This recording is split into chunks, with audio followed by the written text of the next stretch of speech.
Komisi Pemberantasan Korupsi resmi menahan Rafael Alun Trisambodo, ex-pejabat Direktorat Jenderal Pajak Kementerian Keuangan yang menjadi tersangka kasus gratifikasi.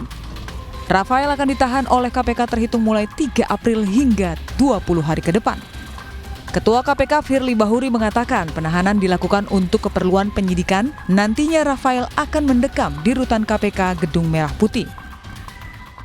Dilakukan penahanan selama 20 hari pertama, terhitung mulai tanggal 3 April 2023 sampai dengan 22 April 2023, yang penahanan dilakukan di Rumah Tahanan Negara KPK pada Gedung Merah Putih. Pusat Pelaporan dan Analisis Transaksi Keuangan PPATK menemukan indikasi pencucian uang yang diduga dilakukan oleh Rafael. PPATK telah memblokir lebih dari 40 rekening Rafael dan keluarganya dengan nilai mutasi selama 2019 hingga 2023 mencapai 500 miliar rupiah. Rafael Alun diduga menerima gratifikasi dalam kapasitasnya sebagai pemeriksa pajak pada DJP Kementerian Keuangan dalam kurun waktu 2011 hingga 2023. Rafael diduga menerima uang sebesar $90.000 Amerika atau setara dengan 1,34 miliar rupiah dengan kurs rupiah sebesar Rp14.990 per dolar Amerika Serikat lewat konsultan pajak miliknya PT Arta Mega Ekadana. KPK juga menemukan uang sebesar 32,2 miliar rupiah dalam pecahan dolar Amerika Serikat, dolar Singapura, dan euro yang disimpan Rafael dalam safe deposit box. Penyidik KPK juga mengamankan sejumlah barang bukti berupa 30 tas mewah berbagai merek luar negeri. Sebelumnya KPK juga menggeledah rumah Rafael Alun yang berada di wilayah Jakarta Selatan. KPK menemukan tindak pidana dan 2 alat bukti yang cukup sehingga penetapan tersangka Rafael tidak terelakkan lagi. Dari hasil temuan Indonesia Audit Watch disebut bahwa ada artis yang turut terlibat dalam kasus pencucian uang Rafael.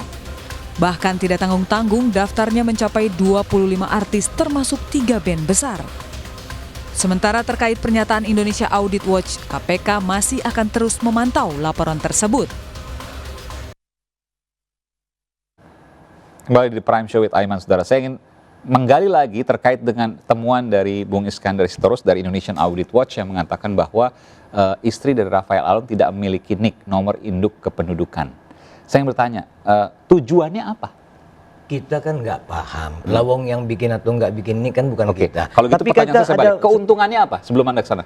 Keuntungannya kami juga nggak paham apa yang menguntungkan dia untuk itu. Oke, saya tanya ke Bung Pahru dulu. Ya. Orang nggak punya NIK, kaya banget. Keuntungannya apa? Kalau nggak NIK itu kan connect dengan perbankan, connect juga dengan perpajakan. Iya. Saya menduga ya, tujuannya adalah biar dia tidak terdeteksi di sistem perpajakan. Tapi nggak bisa atas nama dia dong? Tidak bisa atas nama dia, atas nama orang lain. Dan disebar, sehingga target utamanya bukan dia. PPATK nggak akan bisa menganalisis ini arahnya kemana kalau dia nggak ada di situ. Jadi lebih dibuat tersebar. Apalagi tadi kalau cash dalam TPPU itu disebut sebagai anonimus. Iya. Itu paling sulit untuk melacak.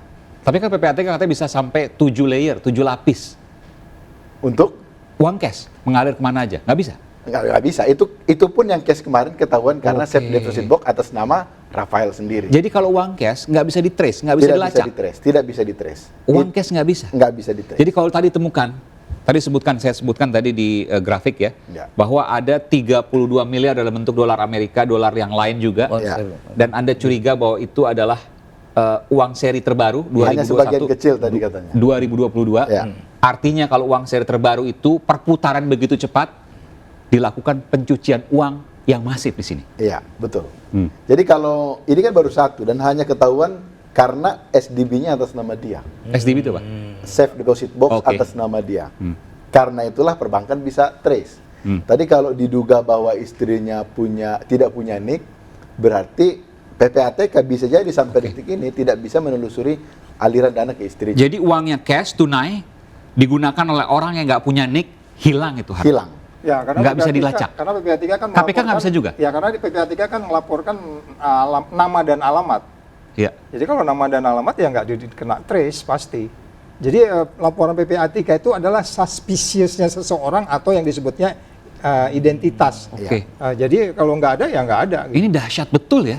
Dan mitra PPATK itu kan jasa keuangan, berarti kaitannya dengan rekening perbankan atau kependudukan.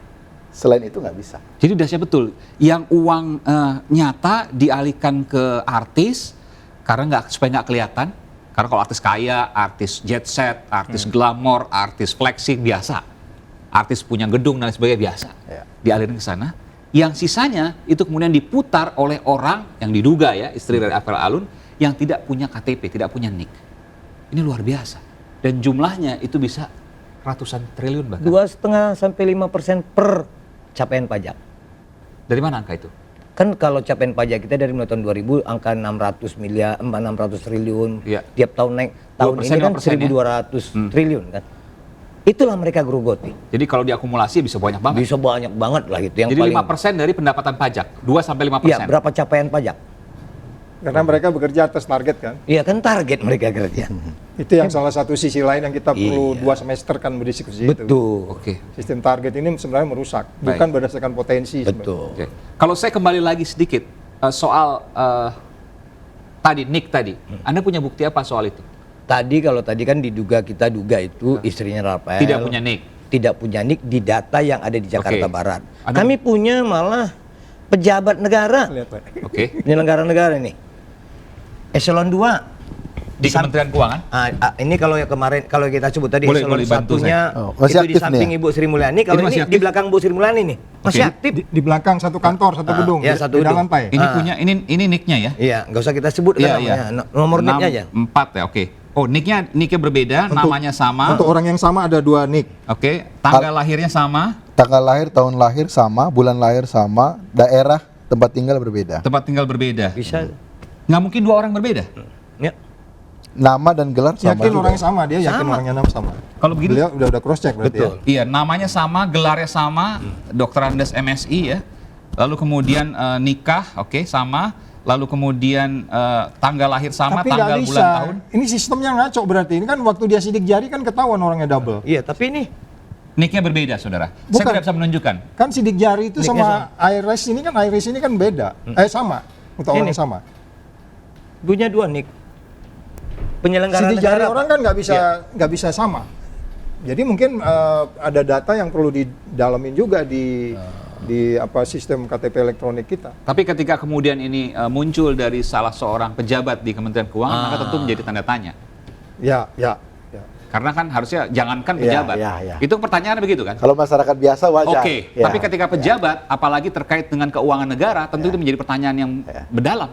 Ada apa di sini? Apakah memang benar ataukah itu data lama misalnya? Baru diambil.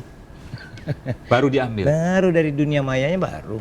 Jadi begini Bung Aiman, apapun kata kita, kami hanya mempersiapkan diri dengan analitatif berdasar data-data publik yang kami create sedemikian rupa dari perspektif audit.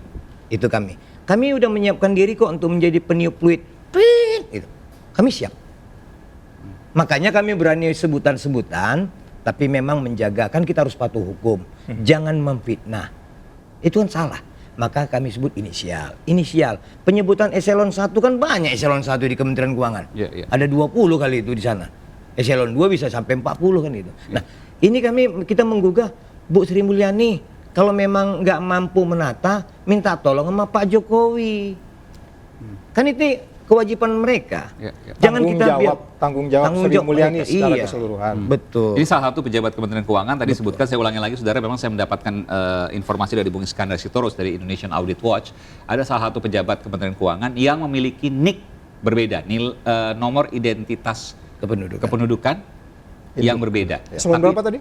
2. Eselon 2 di Kementerian Direktur ya, Keuangan. berarti ya? Direktur, level direktur, namanya sama, gelarnya sama, tanggal lahirnya sama, bulan lahirnya sama, tahun lahirnya sama, alamatnya berbeda, NIK-nya beda, tapi yang lain semua sama. Betul. Merujuk pada satu orang yang sama, Betul. tapi NIK-nya berbeda. Dan ini tentu menunjukkan, ini memunculkan sebuah kecurigaan. Kalau orang biasa, oke lah. Ya. Tapi ini pejabat, Pejabat. bahkan sekelas direktur di Kementerian Keuangan. Tentu ini menjadi pertanyaan. Nanti saya akan konfirmasi juga soal itu. Sayang sekali memang PPATK kami coba undang tapi kemudian tidak bersedia hadir, termasuk juga manajer dari artis Raffi Ahmad, Prio, yang kemudian kami juga coba hubungi. Tapi kita ingin bicara soal ini. Tadi Anda sebutkan, kita sedikit lagi bicara. RRAT. Ini semuanya adalah pesohor atau artis yang ternama. Ada selebgram juga dan lain sebagainya. Dan mereka digunakan dalam tanda kutip untuk dilakukan pencucian uang terhadapnya.